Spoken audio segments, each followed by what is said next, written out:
Scale से दूसरे scale में हमने टेम्परेचर कन्वर्जन देखा था। तथा स्टैंडर्ड फॉर्मूला याद रखना है, कोई सी भी स्केल होने दो। 3 मेन स्केल देखी, Celsius scale, Fahrenheit scale and kelvin scale. तो उसका आप लोगों को क्या याद रखना है, आइस पॉइंट और स्टीम पॉइंट।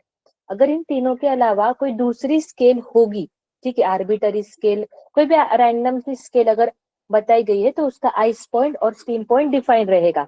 तो फॉर्मूला कैसे रहेगा, जो स्केल गिवन है उस स्केल का टेम्परेचर, उस स्केल में टेम्परेचर की वैल्यू कितनी है, दैट इज टी, माइनस उस स्केल में आइस पॉइंट, उस स्केल में स्टीम पॉइंट, उस स्केल में क्या हुआ, वॉइस क्लियर नहीं है, वेट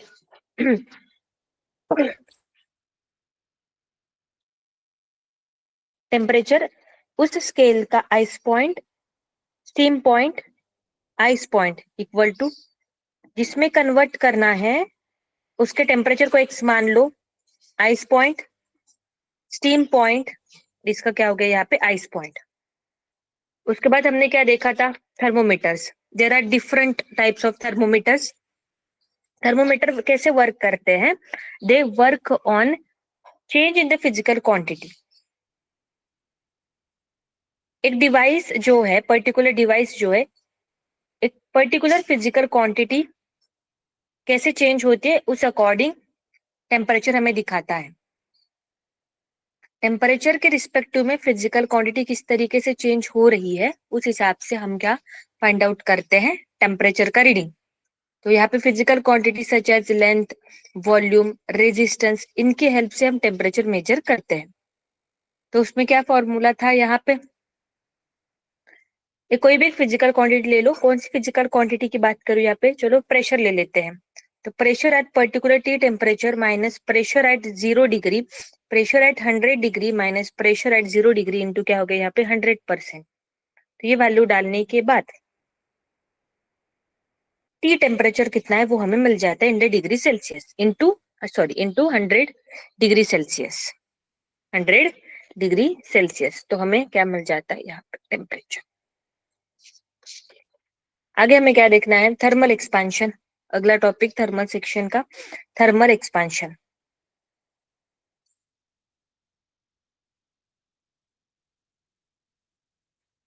थर्मल एक्सपेंशन क्या होता है, देखो अभी आवाज क्लियर है ना मेरी अभी?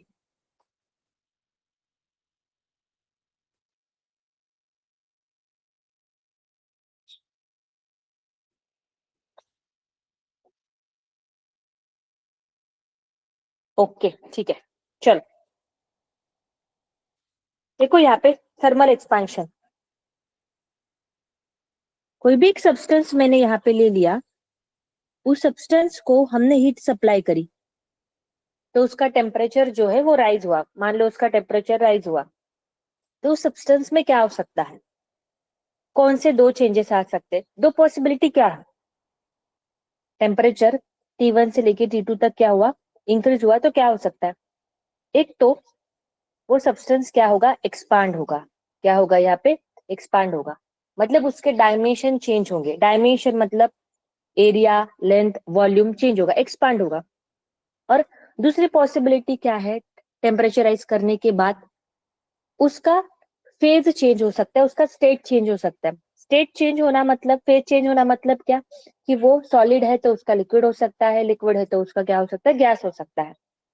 ठीक है, ये जो चीज है वो हम आगे वाले पार्ट में देखेंगे, जैसे मैंने सेकंड आप लोगों को बताया कि हाँ उसका क्या चेंज हो रहा है, फेज चेंज हो रहा है। That part is called calorimetry, calorimetry, ये हम लर्न करेंगे अंडर द सेक्शन कैलोरीमेट्री। अभी हमें क्या देखना है, ये सब्सटेंस को हीट सप्लाई करने के बाद वो उसका डायमेंशन चेंज हो रहा है, मतलब वो क्या हो रहा है यहाँ पे, एक्सपांड हो रहा है। When the matter is heated without any change in its state, उसका स्टेट चेंज नहीं हो रहा है, इट्स यूजुअली एक्सपांड। अगर स्टेट चेंज नहीं हो रहा है तो क्या हो रहा है, एक्सपांड। इतना ही टेम्परेचर हमने बढ़ाया कि वो एक्सपांड हो पा रहा है, उससे और ज्यादा टेम्परेचर बढ़ाया तो क्या हो जाएगा, उसका स्टेट ही चेंज हो जाएगा। वो हम कैलोरीमेट्री में देखेंगे। This phenomenon of expansion of matter on heating it is called as thermal expansion. तो क्यों होता है थर्मल एक्सपांशन, क्यों होता है, देखो यहाँ पे सब्सटेंस है, दो मॉलिक्यूल्स कंसिडर कर लिए, यहाँ पे बहुत सारे मॉलिक्यूल्स से दो मॉलिक्यूल्स बस मैंने ड्रॉ किए हैं। अभी क्या है, नॉर्मल टेम्परेचर पे है, अपने ओरिजिनल डायमेंशन में है। जैसे ही मैंने इसको क्या करी, हीट सप्लाई करी, हीट सप्लाई की, हीट सप्लाई करने के बाद क्या हो गया, उन मॉलिक्यूल के पास एनर्जी बढ़ गई, मॉलिक्यूल के पास क्या बढ़ गई, एनर्जी बढ़ गई। तो हमने उनको क्या कर दिया, अनस्टेबल कर दिया। क्या कर दिया, अनस्टेबल कर दिया। पहले वो स्टेबल थे, हमने हीट सप्लाई करी थी, सीधी सी बात है उनके अंदर एनर्जी बढ़ी। एनर्जी इंक्रीज हो या फिर डिक्रीज हो, मॉलिक्यूल क्या हो जाते हैं, डिस्टर्ब हो जाते हैं, अनस्टेबल हो जाते हैं। हीट सप्लाई करी मैंने तो वो अनस्टेबल हो गए, तो वो ट्राई करेंगे स्टेबल होने की कोशिश करेंगे। क्या करेंगे, स्टेबल होने की क्या करेंगे, कोशिश करेंगे। अगर उन्हें स्टेबल होना है तो उनको एनर्जी क्या करनी पड़ेगी, रिलीज करनी पड़ेगी। इसलिए मॉलिक्यूल्स जो है एनर्जी रिलीज करने के लिए क्या जाते हैं, दूर दूर जाते हैं। ओके, तो उनके बीच की एनर्जी क्या होती है, उस केस में दूर जाने के बाद हीट जो है वो क्या होती है, रिलीज होती है। और मॉलिक्यूल दूर गए मतलब क्या हुआ, यहाँ पे ये सब्सटेंस क्या हुआ, एक्सपांड हुआ। That called as thermal agitation. उसे क्या बोला जाता है, there is a word called thermal agitation. अगर थर्मल एजिटेशन आएगा तो तुम्हें पता होना चाहिए कि उस वर्ड का मीनिंग क्या है। ओके, चलो अभी हमें क्या देखना है, टाइप्स ऑफ थर्मल एक्सपेंशन। ठीक है, किसी सब्सटेंस को, सब्सटेंस मतलब यहाँ पे आप लोगों को सॉलिड लेके चलना है। इसकी बात चल रही है यहाँ पे सॉलिड की, सॉलिड को हम हीट सप्लाई कर रहे हैं और वो क्या हो रहा है, एक्सपांड हो रहा है। गैसेस के बारे में जो है वो हम थर्मोडायनेमिक्स में देखेंगे। ठीक है, जब हम गैसेस को हीट सप्लाई करते हैं तो क्या चीजें होती हैं वो हम अंडर द सेक्शन थर्मोडायनेमिक्स देखेंगे। अभी अगर मैं किसी सब्सटेंस को हीट सप्लाई करूं मतलब वो सॉलिड है, इतना मान के चलो। तो यहाँ पे types of thermal expansion, types of thermal expansion. Okay, पहला लीनियर एक्सपेंशन।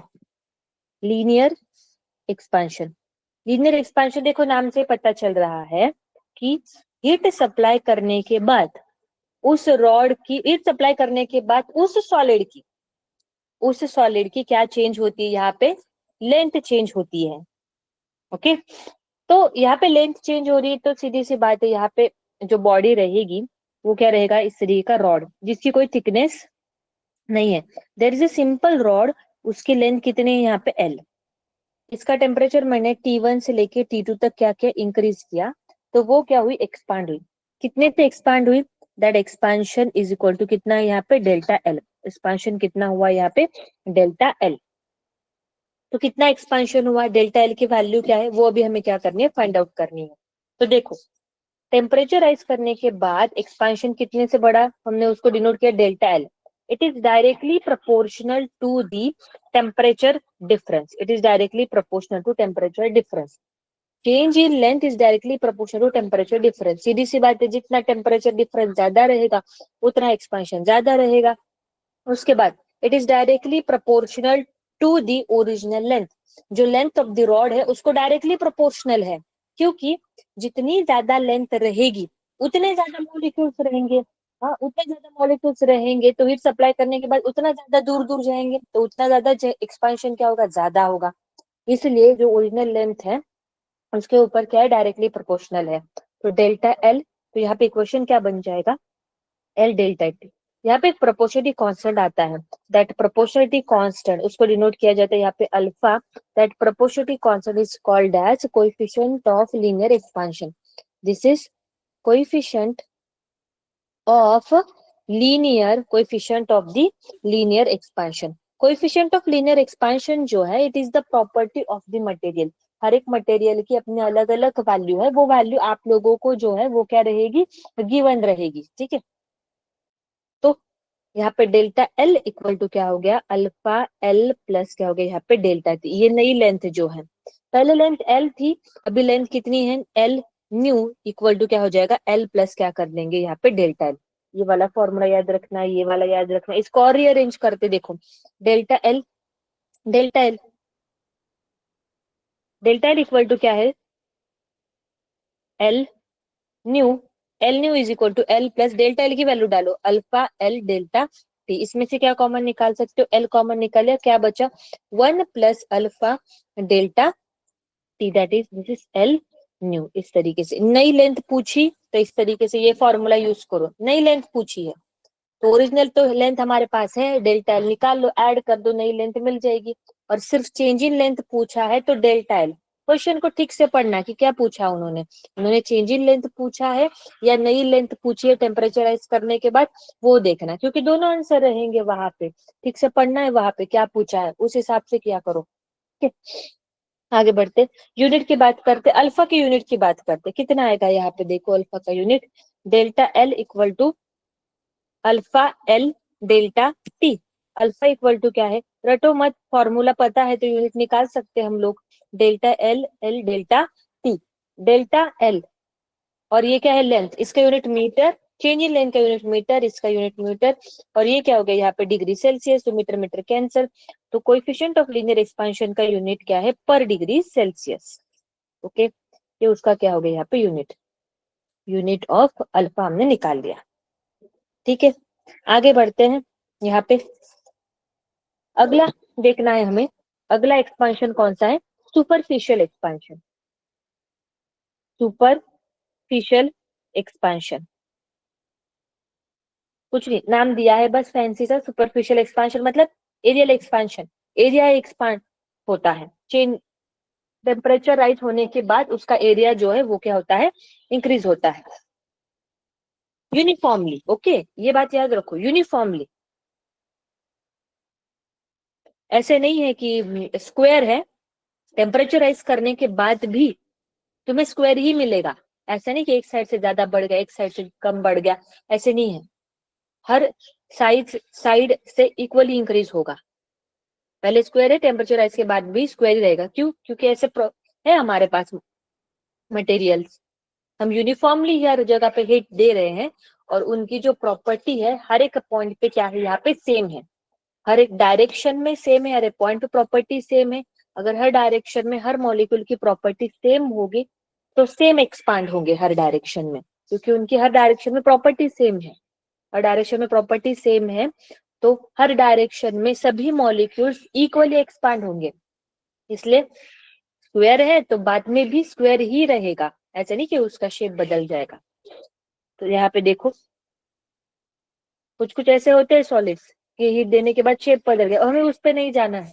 ठीक है, सुपरफिशियल एक्सपांशन, देखो इनिशियल एरिया क्या है यहाँ पे ए नॉट, मान लो इस तरीके से इनिशियल एरिया कुछ है, ए से ही डिनोट करती हूँ मैं, यहाँ पे ए नॉट से करना है तो कर सकते, तो ये वाला फॉर्मूला एल नॉट हो जाएगा ना, ओरिजिनल लेंथ कितनी है यहाँ पे एल नॉट, लेंथ तो इतना ही तो पहले एरिया कितना है यहाँ पे ए, टेम्परेचराइज किया हमने तो उसका क्या हुआ एक्सपांशन, तो इस तरीके से ऑल डायरेक्शन में एक्सपांड हुआ, तो ये क्या हो गया, दिस इज द नया shape, this is change in area कितना है यहाँ पे delta A, this is change in area delta A, तो increase in area is directly proportional to the change in temperature, change in area is directly proportional to the original area, जैसे length का है वैसे comparison में याद रखेंगे अभी, तो ये क्या हो जाएगा delta A is directly proportional, तो क्या हो जाएगा यहाँ पे ए into delta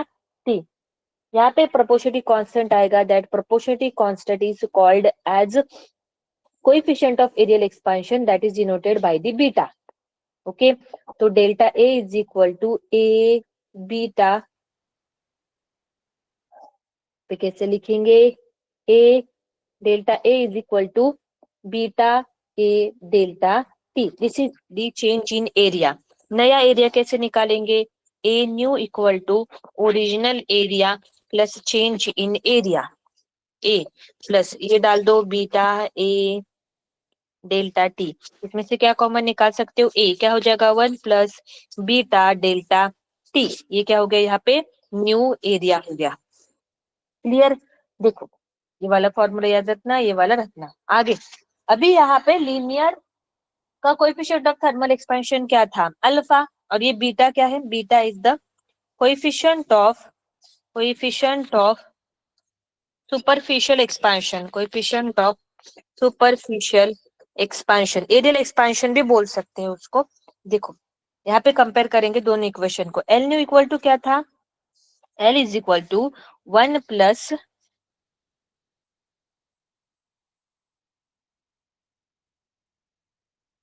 alpha delta T. Okay, इस तरीके से देखो, हमेशा याद रखो अल्फा और बीटा के बीच का रिलेशन क्या है। ओके, उसको डिराइव नहीं करेंगे हम लोग, क्योंकि डिराइव करने का मतलब नहीं, तुम्हें जे में नहीं पूछे जाएगा डेरिवेशन, तो सीधा रिलेशन याद रखो यहाँ पे कि बीटा इक्वल टू क्या है, 2 times of alpha. Beta equal to 2 times of alpha. Beta क्या है, coefficient of areal expansion, alpha coefficient of linear expansion. So coefficient of areal expansion is 2 times of coefficient of linear expansion।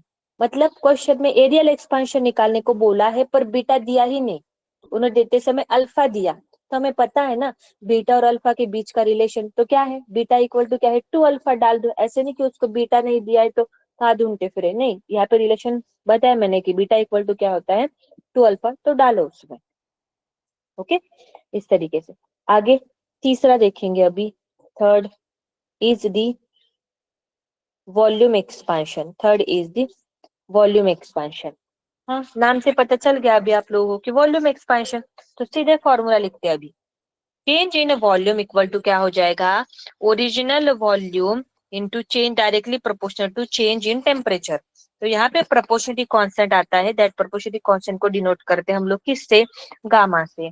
तो यहाँ पे gamma तो symbol है, gamma क्या है, coefficient of volume expansion, coefficient of the volume expansion. तो new क्या आ जाएगा यहाँ पे, डेल्टा वी, यहाँ पे V new equal to original plus क्या हो जाएगा यहाँ पे delta V. V new equal to क्या हो जाएगा, वी प्लस गामा के गामा वी डेल्टा टी। तो V volume new equal to V 1 plus gamma delta T, ये नया वॉल्यूम हो गया। This is change in volume का फॉर्मूला, जो पूछा है उस हिसाब से यूज करेंगे। सिंपल है, चेंज इन वॉल्यूम आ गया, नया पूछा है, ओरिजिनल के साथ नया वाला ऐड, चेंज ऐड कर दो तो नया वॉल्यूम मिल जाएगा। Gamma coefficient of volume expansion. अभी रिलेशन देखो, gamma is the 3 times of alpha, मतलब coefficient of volume expansion is 3 times of coefficient of linear expansion. मतलब अगर क्वेश्चन में दिया है कि अल्फा दिया है, क्या दिया है, अल्फा, हमारे पास गामा नहीं है, हम निकाल सकते हैं gamma is equal to 3 times of alpha. तो रिलेशन अभी अभी क्या देखा हमने, हाँ, beta is equal to 2 times of alpha, gamma is equal to 3 times of alpha, और 2 times of gamma is equal to क्या होता है, 3 टाइम्स ऑफ बीटा। तो रेशियो अगर मैं ले लू alpha is to beta is to gamma, तो क्या आएगा, 1:2:2 क्या आ जाएगा यहाँ पे 3। ओके, इस तरीके से। यहाँ तक चीजें क्लियर हुई आप लोगों को, समझ में आया क्या एवरीवन?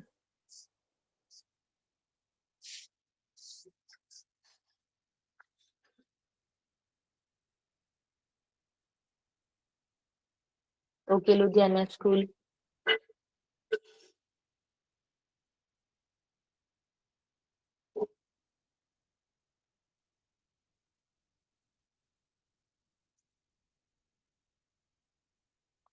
बाकी लोग,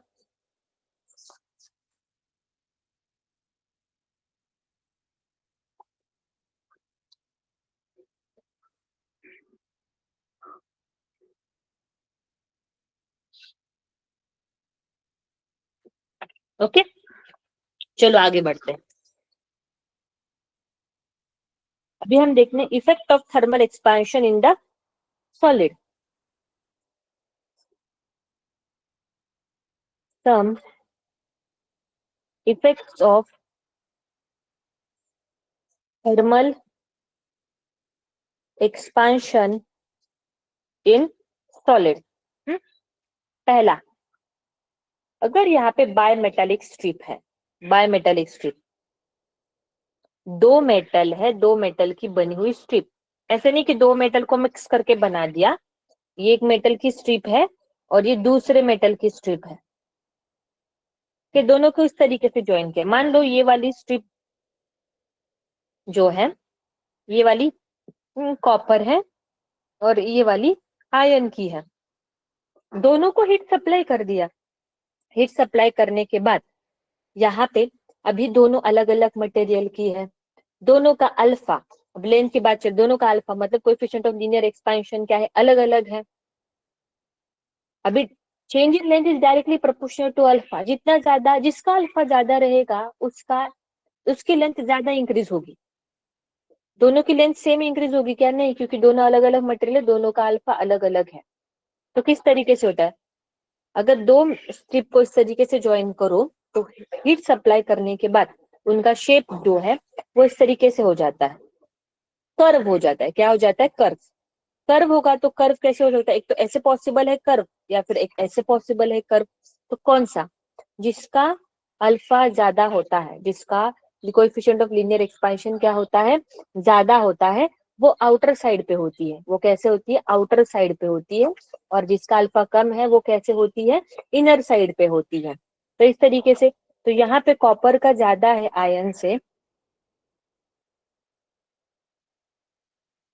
तो इस तरीके से समझ में आ जाएगा ना। वहां पे वैल्यू दी है, वैल्यू दी रहेगी, अल्फा इसका अल्फा इतना, इसका अल्फा इतना है, तो देख के समझ में आ रहा है। वहां पे पावर देखना, power 10 to the power, okay.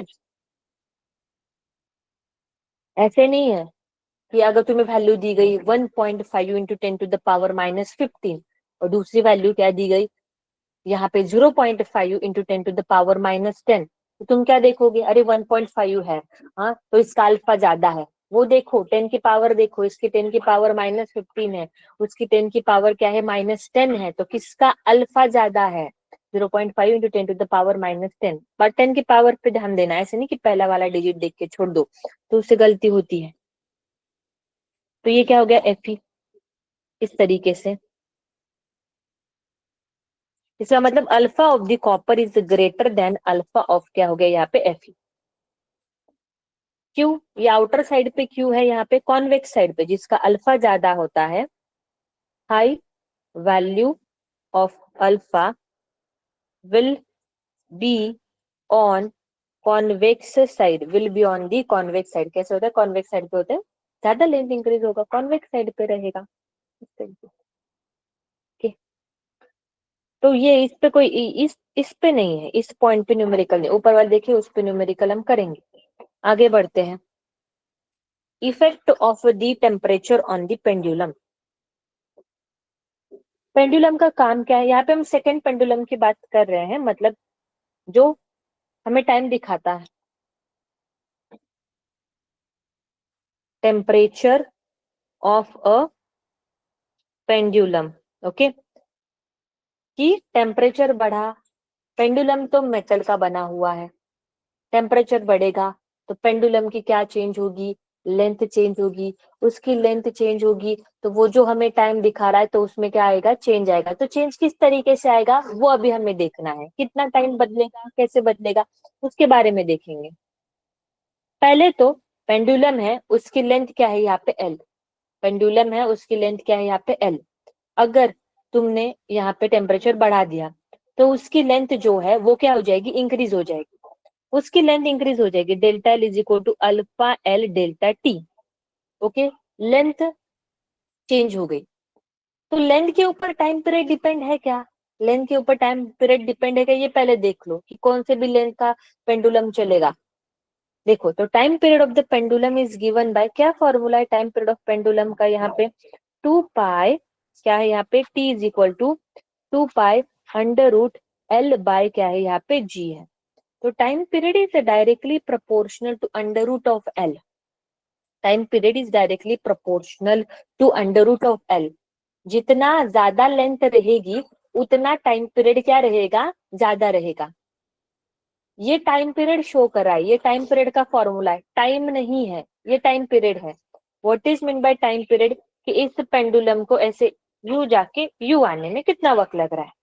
अगर पेंडुलम यू जाके ऐसे आता है तब वो कितना दिखाता है? 2 सेकंड आगे बढ़ता है। जो ट्रेडिशनल क्लॉक है इस तरीके से ऐसे जाके ऐसे वापस आ गया, तो 2 second pendulum we are using. तो वो ऐसे गया, ऐसे गया, ऐसे गया, this is the time period, this is the time period, one time period. तो यहाँ से लेके यहाँ गया, वापस आया, तो घड़ी कितना आगे बढ़ गई? 2 सेकंड से आगे बढ़ी। अभी अगर लेंथ इंक्रीज हुई है तो इसको यू जाके यू आने में, ऐसे आने में उसका टाइम पीरियड बढ़ गया। टाइम पीरियड अगर उसका बढ़ जाएगा तो घड़ी जो है आगे जो बढ़ रही है, घड़ी का कांटा बढ़ रहा है, वो भी धीरे धीरे धीरे धीरे आगे बढ़ेगा। इसका मतलब क्या है कि हमारा जो क्लॉक है वो क्या हो जाएगा, स्लो हो जाएगा। चीजें समझ में आ रही थी आप लोगों को? देखो, टाइम पीरियड मतलब क्या है कि ये जो पेंडुलम है इसको यू करके ऐसे ऐसे आया, this is the one time period. ये पूरा कंप्लीट करने के बाद घड़ी 2 सेकंड आगे बढ़ रही है, ठीक है, 2 सेकंड आगे बढ़ रही है। अभी उसको इतना करने के लिए वक्त अगर ज्यादा लग रहा है तो घड़ी धीरे धीरे आगे बढ़ेगी ना, मतलब हमारी जो घड़ी एक क्लॉक वॉल क्लॉक है वो क्या हो गई, यहाँ पे स्लो हो जाएगी। तो as a temperature increases, length of the pendulum increases, time period increases, तो हमारी क्लॉक स्लो होती है, फास्ट नहीं होती। क्या होती है, स्लो होती है। इसका उल्टा है, अगर टेम्परेचर ड्रॉप हो गया, टेम्परेचर अगर ड्रॉप हो गया तो पॉसिबिलिटी है ना, श्रिंक भी तो होता है। टेम्परेचर इंक्रीज होने के बाद अगर एक्सपांड होता है, टेम्परेचर कम होने के बाद जो है कॉन्ट्रैक्ट होता है। तो लेंथ अगर क्या हो गई यहाँ पे, कम हो गई, लेंथ क्या हो गई यहाँ पे, कम हुई, तो टाइम पीरियड भी कम हो जाएगा। टाइम पीरियड कम हो गया तो फटाफट फटाफट ये करेगा, हाँ फटाफट करेगा, तो घड़ी का काटा जो फास्ट आगे बढ़ेगा। ओके, मतलब क्लॉक जो है वो क्या होगी, फास्ट होगी। हम कभी कभी ऑब्जर्व भी करते हैं कि हाँ हमने घड़ी तो सेट करी है पर वो क्या हो जाती है, स्लो डाउन हो जाती है। अभी तो डिजिटल आ गई तो उसके बाद अलग है, पर यहाँ पे टेम्परेचर बढ़ गया, लेंथ बढ़ गया, टाइम पीरियड बढ़ जाएगा, क्लॉक स्लो होगी। लेंथ कम हो, टेम्परेचर कम हो गया, लेंथ कम हो गई, टाइम पीरियड कम हो गया, क्लॉक जो है वो फास्ट होगी। ओके, तो यहाँ पे चेंज इन टाइम पीरियड का फॉर्मूला याद रखो फिर। अभी यहाँ पे इतना समझ में आ गया, change in time period, change in time period, delta T equal to 1/2 alpha T delta theta. Delta theta भी टेम्परेचर, क्योंकि टाइम पीरियड को टी से डिनोट करूँ, टेम्परेचर को भी टी से करूंगी तो कंफ्यूज हो जाओगे। This is change in temperature, ये क्या है यहाँ पे, चेंज इन टेम्परेचर की टाइम पीरियड कितने से बदला। क्लियर हुआ ना, कंफ्यूज नहीं होना है चीजों में। ऐसे नहीं है कि टाइम पीरियड बढ़ गया, अरे टाइम पीरियड बढ़ गया तो क्लॉक तो फास्ट हो जाएगी, नहीं, स्लो होगी। क्यों होगी, बताया मैंने। तो this is the change in time period, change in time is shown by delta T by T into क्या हो गया यहाँ पे, टी। ये चेंज इन टाइम पीरियड है, ये क्या है, ये है चेंज इन, क्या है यहाँ पे, टाइम है। so time increases, the time period increases, increasing temperature pendulum clock runs slowly and vice versa. If a temperature increases, then time period, then time period increases, clock run slowly, vice versa, ऐसा वर्सा। Okay, आगे बढ़ते हैं। अभी हमें क्या देखना है, देखो यहाँ पे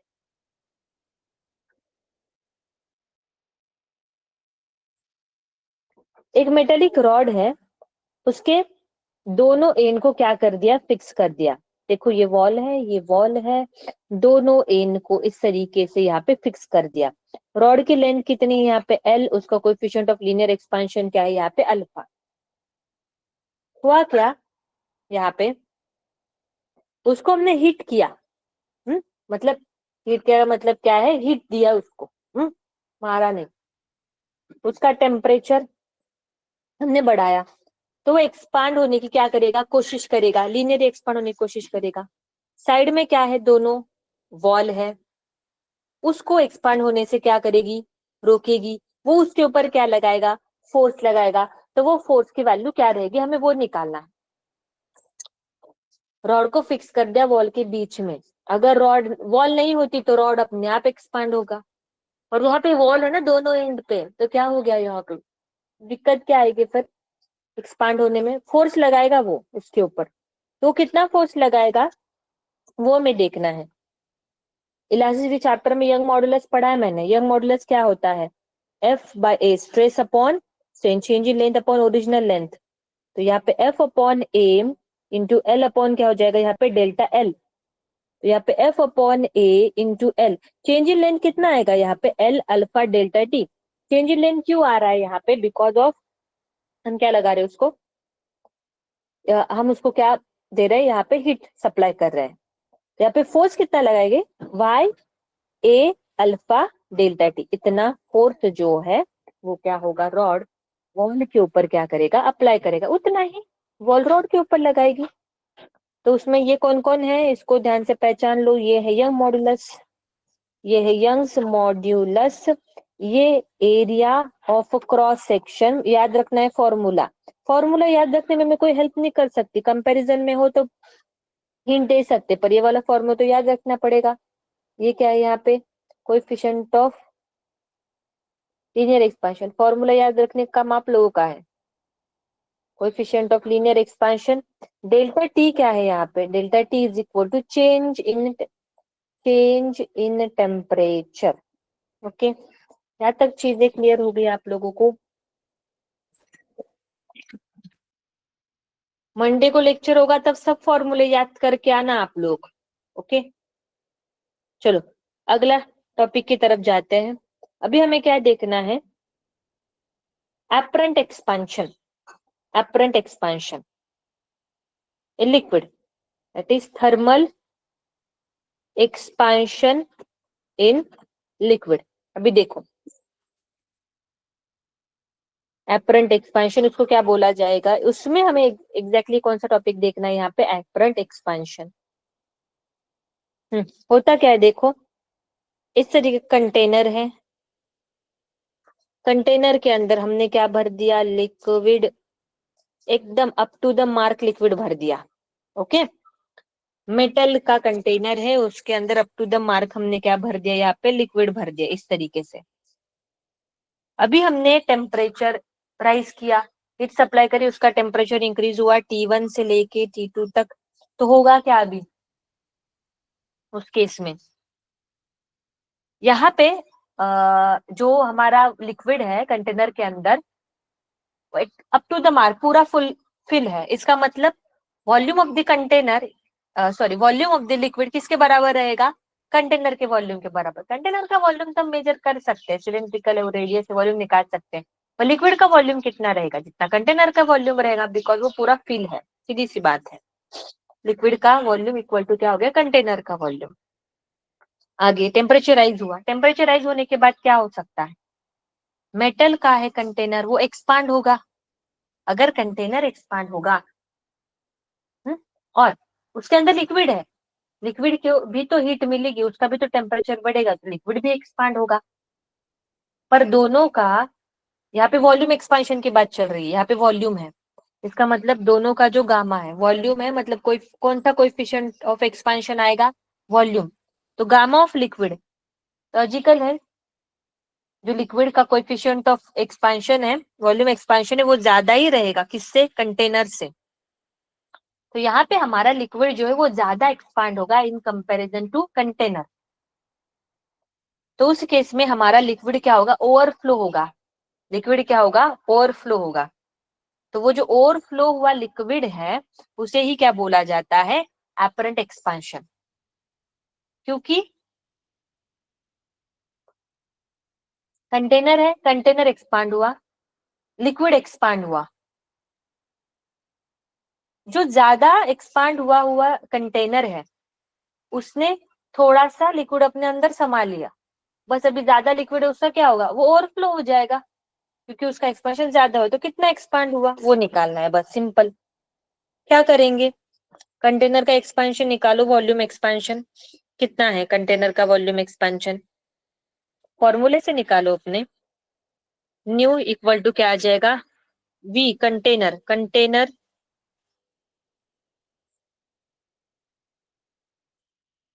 कंटेनर का new expand new volume of the container, original container 1 plus 1 plus gamma of the container delta t, और लिक्विड का कितना रहेगा, दैट इज लिक्विड का 1 plus gamma liquid delta T. Overflow कितना है, माइनस कर दो, volume of the new container minus volume, हाँ यहाँ पे लिक्विड में से कंटेनर का माइनस करो, लिक्विड का एक्सपेंशन ज्यादा हुआ है ना, volume of the new volume of the liquid minus new volume of the container. Okay, इसको सॉल्व करना है तो हमें क्या मिल जाएगा, ओवरफ्लो, ओवरफ्लो कितना लिक्विड ओवरफ्लो मिला है वो मिलेगा, या फिर उसका दूसरा नाम क्या है यहाँ पे, एपरेंट एक्सपांशन, लिक्विड का कितना एपरेंट एक्सपांशन हुआ है वो हमें मिल जाएगा। दोनों वर्ड है क्वेश्चन में, दोनों वर्ड आएंगे, एपरेंट आया है मतलब वही निकालना है, ओवरफ्लो। ओके, ऑल क्लियर यहाँ तक, समझ में आया क्या?